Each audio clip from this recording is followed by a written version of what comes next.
6:50 ráno, niekto mi preruší spánok.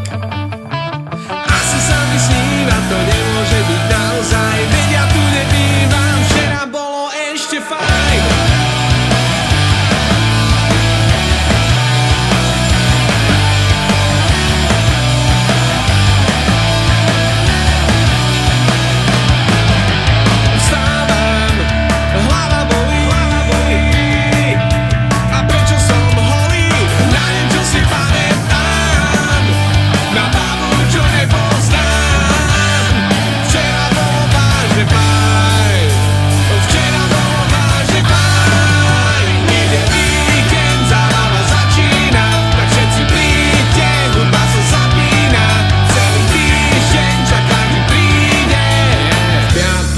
Večer si zresetujme hlavy, možno, že sa nájdu